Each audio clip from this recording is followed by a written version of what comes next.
تبا تابی کی برکت سے، ان کے وسیلے سے مل رہی ہے۔ لوگ کہتے ہیں نہیں وہ نیک عمل کا تو وسیلہ ٹھیک ہے، بندوں کے بھی کوئی وسیلے ہوتے ہیں، کبھی بندوں کے وسیلے سے بھی کچھ ہوا ہے؟ یہ ہوا ہے، یہ بخاری مسلم لکھ رہے ہیں اور سید الکائنات ارشاد فرما رہے ہیں ہوتا ہے بندوں کے ذریعے سے، اور یہاں ہوا ہے۔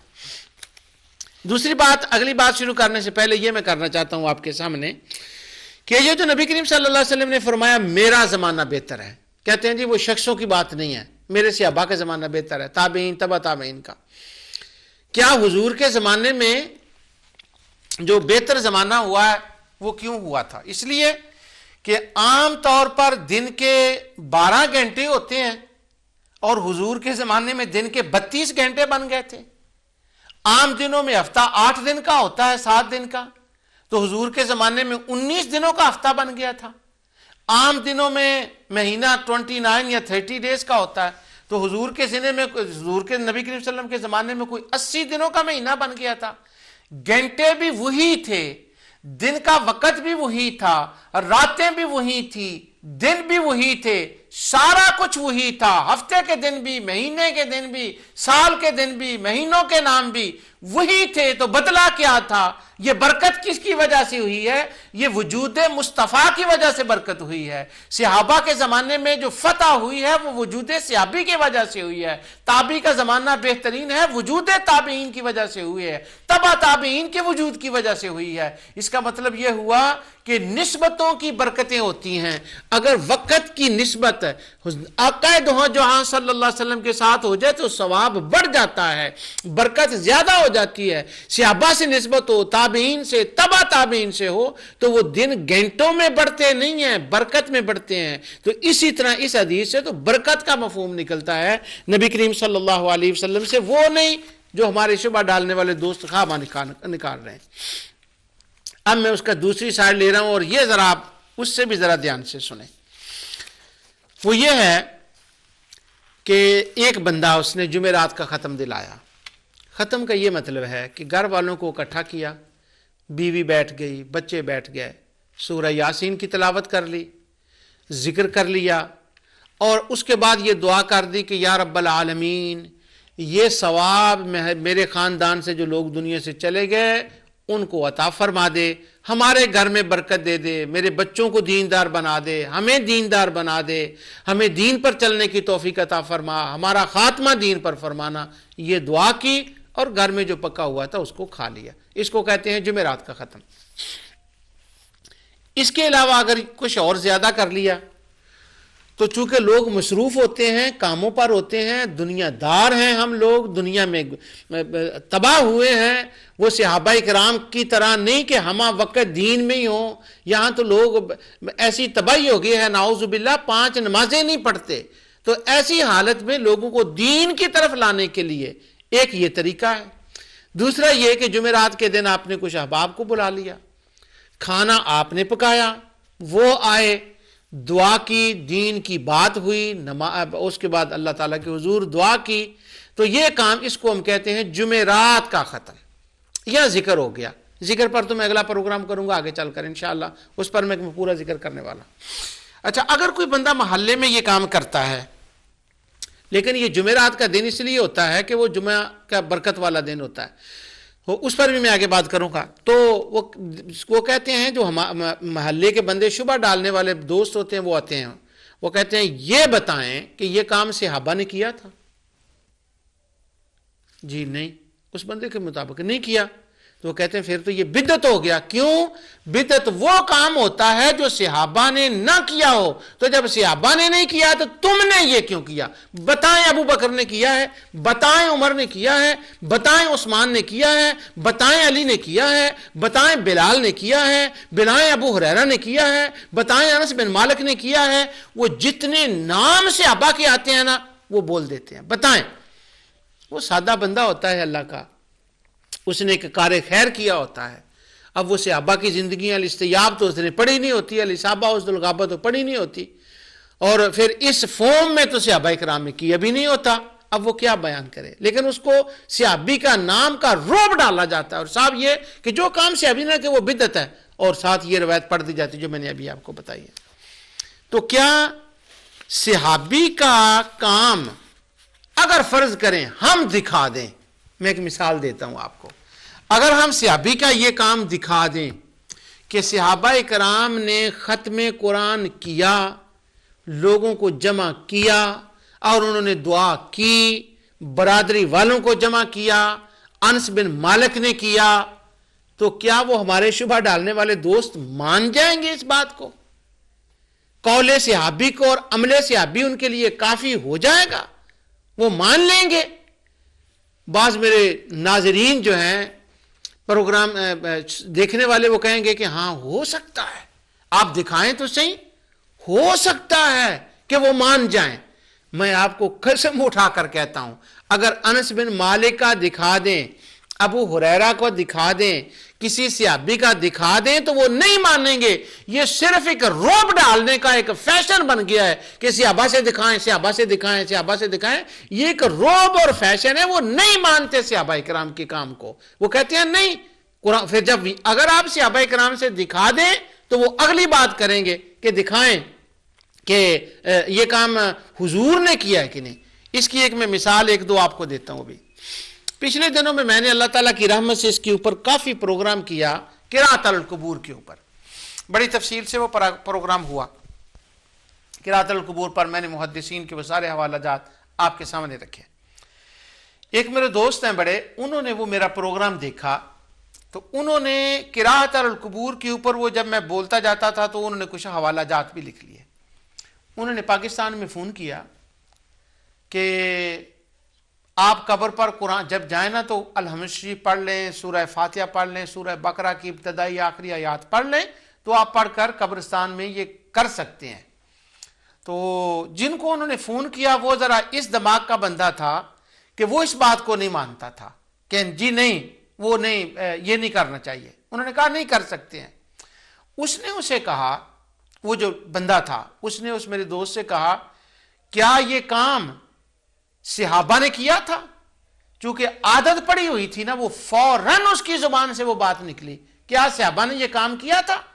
کسی ایک صحابی کا بتا دیں، جیسے وہ جوش میں کہتے ہیں نا، اس نے پورا جوش سے بتا دیا۔ اس نے کہا ہاں صحابی نے کیا۔ اس نے کہا کس نے کیا؟ اس نے کہا عبداللہ بن عمر نے کیا ہے، حضرت عبد الرحمن نے کیا۔ وہ میں نے صحابہ کرام کے نام اس کے اندر بتائے تھے پروگرام کے اندر، میں ان کو اب دہرانا نہیں چاہتا، انہوں نے وہ بتا دیے۔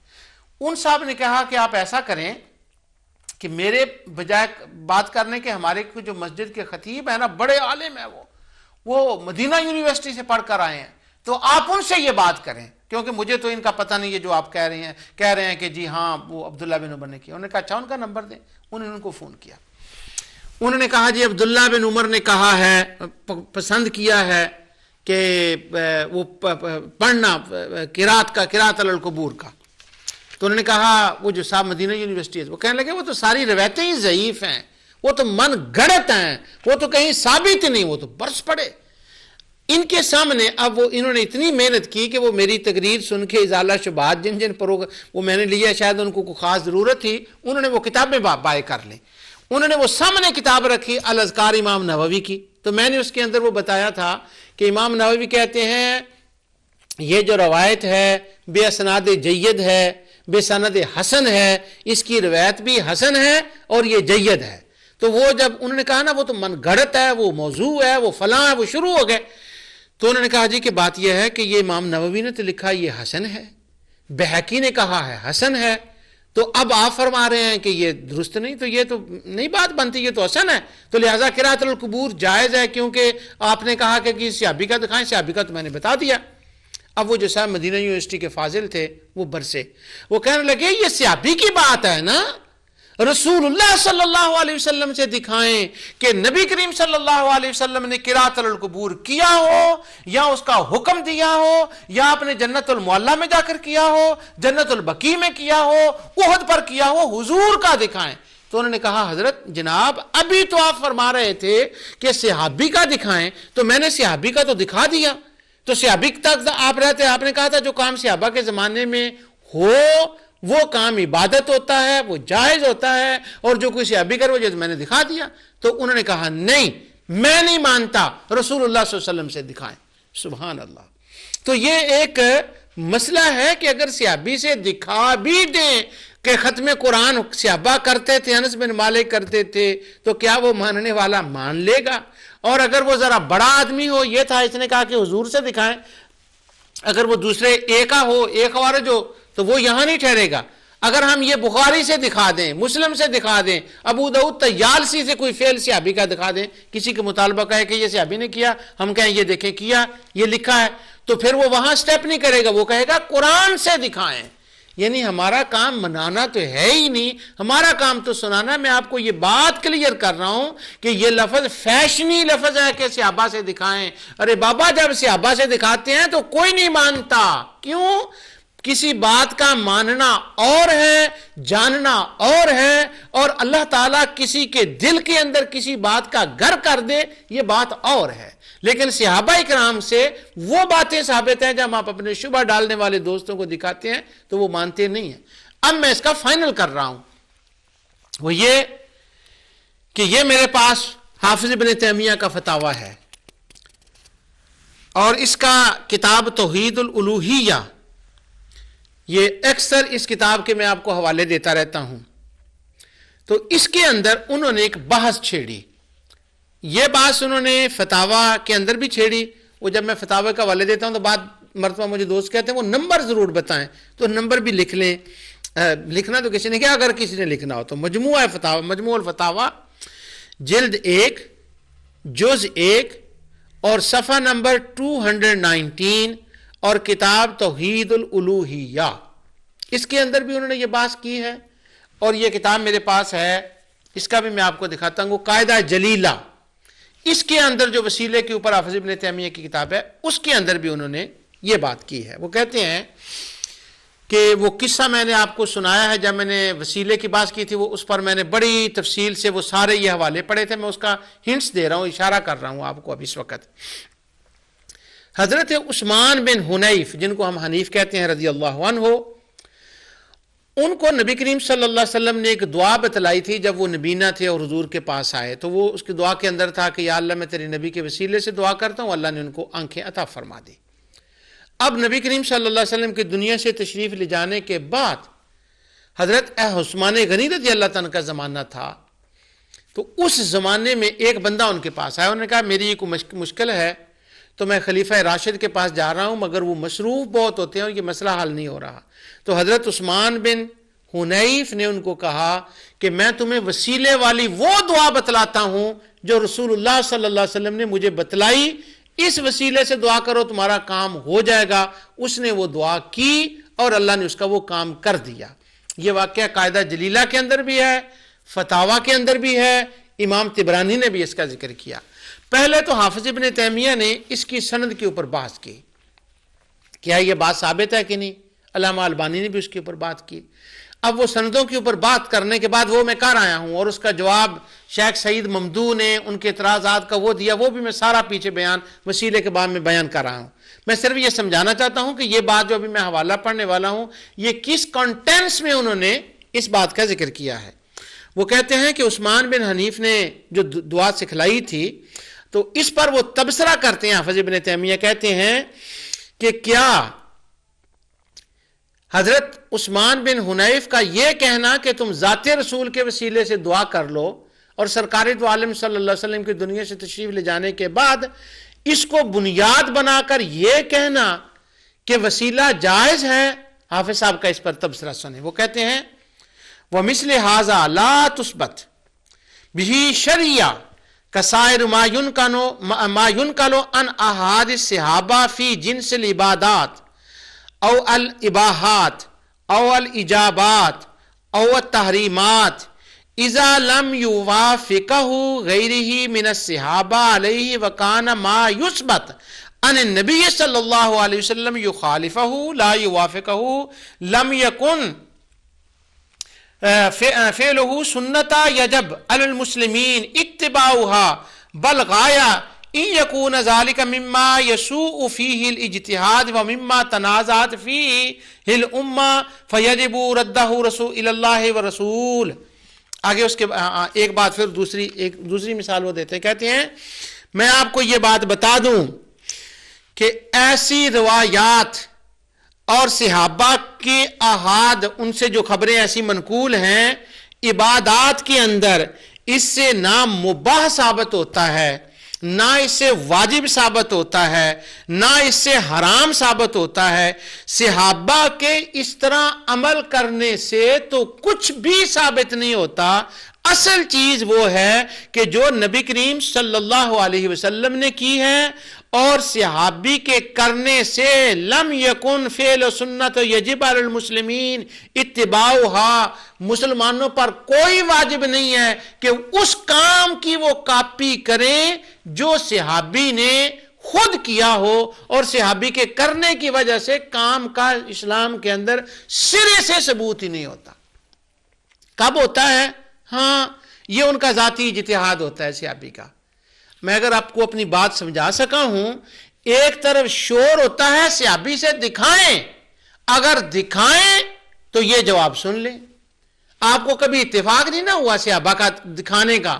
ہمیں تو ملتا رہتا ہے کہ دکھائیں، ہم نے اس لغابہ سے دکھایا، اس کے بعد یہ روایت سامنے آ گئی۔ یعنی ایک محض فیشنی لفظ ہے کہ صحابہ سے دکھائیں، یہ صحابہ سے دکھائیں، یہ ایک فیشنی لفظ ہے، اس کی کوئی حقیقت سے تعلق نہیں ہے، یہ ایک محض مطالبہ ہے۔ اگر صحابہ سے دکھا دیں تو کوئی نہیں مانتا۔ اس کے بعد حافظ ابن کثیر نے ایک دوسرا لکھا۔ ٹائم بہت تیزی سے گزر رہا ہے اور میں نے آپ کو اس کے اوپر 3-4 باتیں بتانی ہیں، مجھے کہاں تک جا سکتا ہوں میں۔ آگے وہ کہتے ہیں، ایک مشہور بات ہے، وہ کہتے ہیں وَلِهَذَا نَظَائِرِ كَثِيرَةٌ، اس طرح کی صحابہ کی بہت سی مثالیں ہیں جو ثبوت نہیں بنتا۔ اسی طرح کو ایک مثال دیتے ہیں، کہتے ہیں کانا ابن عمر يدخل الماء في عينه في الوضوء ويأخذ لأذنيه ماء جديدا وكان أبو هريرة يغسل يديه إلى الأذين في الوضوء ويقول من استطاع۔ اسی طرح صحابہ اکرام کا وہ مثال دیتے ہیں کہ حضرت عبداللہ بن عمر رضی اللہ تعالیٰ عنہ جو تھے وہ وضو کرتے وقت اپنی آنکھوں میں پانی ڈالا کرتے تھے، کانوں کے لیے مسح جدید کے لیے کیا کرتے تھے، پانی لیا کرتے تھے۔ ابو ہریرہ رضی اللہ تعالیٰ عنہ بازوؤں تک کا ہاتھ دھوتے تھے، فرماتے تھے جو اپنی چمک زیادہ کرنا چاہے وہ اس طرح سے کرے۔ تو یہ ان کی چیزیں تھیں۔ وہ کہتے ہیں کہ یہ جتنے کام ہیں، وہ گردن کا مسح کرتے تھے، وہ کہتے ہیں فَإِنْ هَذَا وَإِنِ اسْتَحَبَّهُ طَائِفَةٌ مِنَ الْإِتِّبَاعِ اتِّبَاعًا لَهُمْ فَقَدْ خَالَفَهُمْ فِي ذَلِكَ آخَرُونَ وَقَالُوا سَائِرُ الصَّحَابَةِ لَمْ يَكُونُوا يَتَوَضَّؤُونَ هَكَذَا۔ کہتے ہیں یہ جو صحابہ نے کیا نا، ابو ہریرہ رضی اللہ تعالیٰ نے گردن کا مسح کیا، عبداللہ بن عمر نے یہاں تک زیادہ ہاتھ دھوئے اور زیادہ پانی سے وضو کیا کہ قیامت کے دن یہ چمکے گا۔ کہتے ہیں یہ وہ چیزیں ہیں کہ نیا پانی لینا اس کے لیے یہ حدیث سے وضو ثابت نہیں ہے، اس لیے کچھ علماء نے تو اس کی تائید کر دی ہے صحابہ کے کام کی، لیکن جو بڑے صحابہ ہیں انہوں نے تائید نہیں کی۔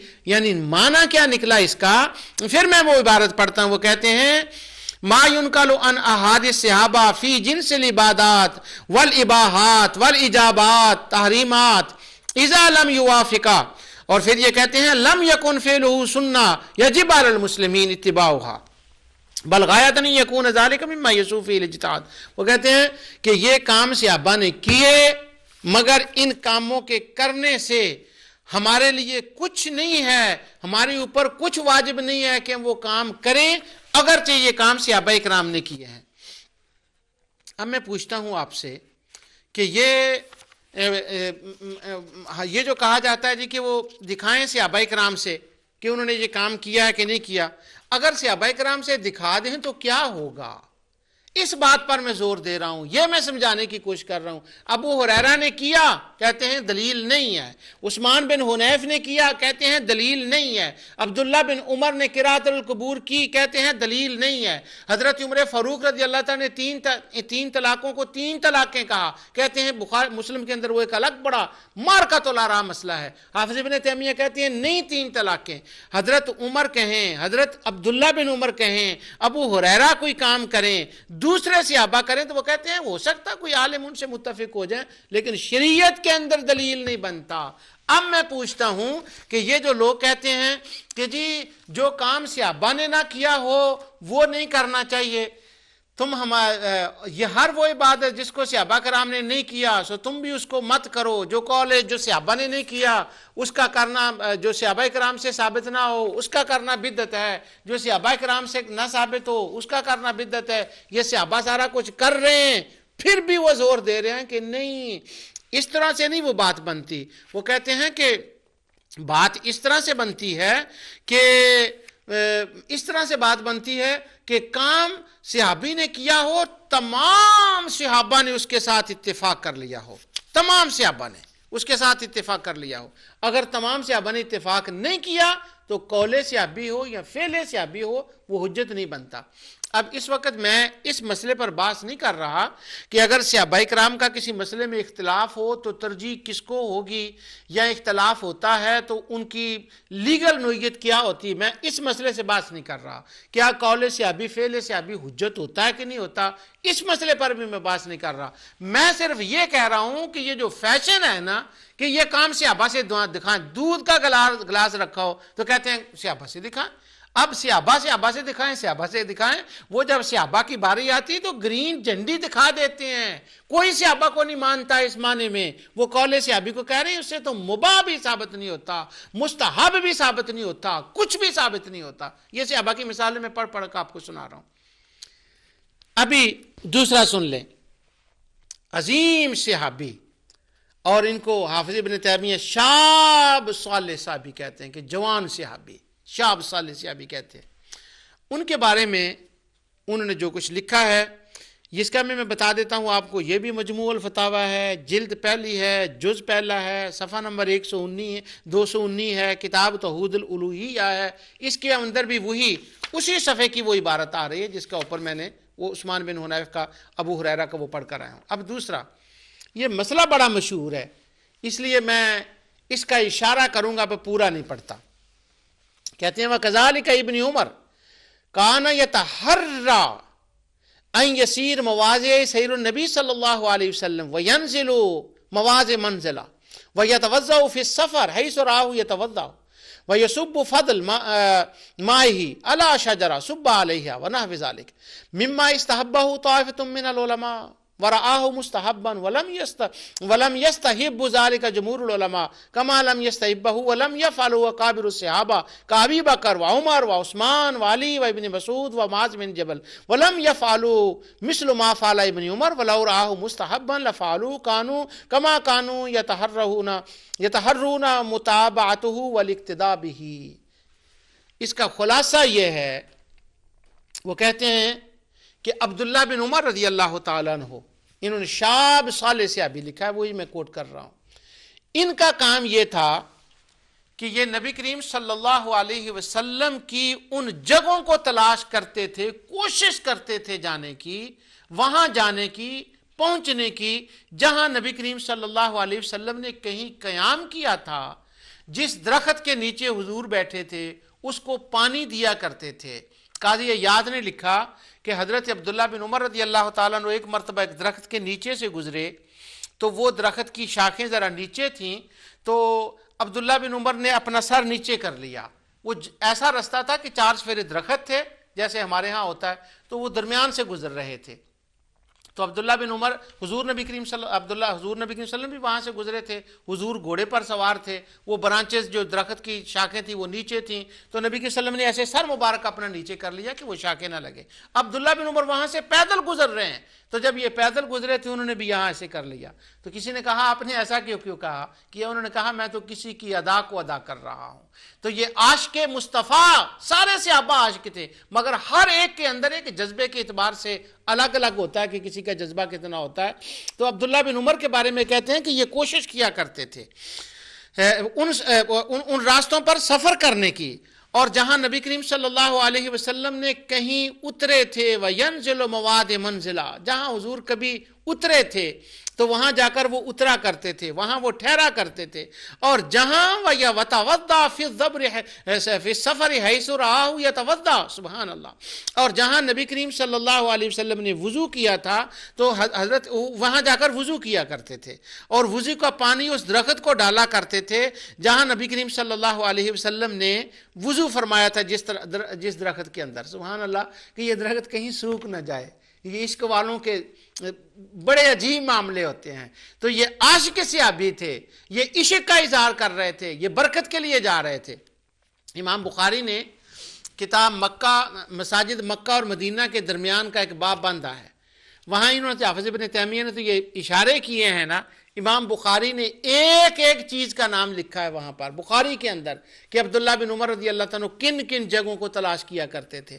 اور اس کے اندر امام بخاری کا جب میں نے وہ تبرک کے اوپر کیا تھا پروگرام, وہ ازالہ شبہات تبرک اور اس کے اوپر شبہات جو تھے ان کا ازالہ اللہ تعالیٰ کی رحمت سے کیا تھا, اس وقت میں نے بخاری کی وہ عبارات پڑھی تھی کہ حضرت امام بخاری یوں کہتے ہیں کہ عبداللہ بن عمر اس مقام پر جایا کرتے تھے جہاں اب یہ کنکری پڑی ہوئی ہیں, عبداللہ بن عمر اس مقام پر جایا کرتے تھے جہاں سے اب پانی گزر رہا ہے. تو اس کا مطلب یہ نکلتا ہے کہ امام بخاری بھی انہی جگہوں پر جایا کرتے تھے جہاں مصطفیٰ صلی اللہ علیہ وسلم کے صحابی عبداللہ بن عمر جایا کرتے تھے.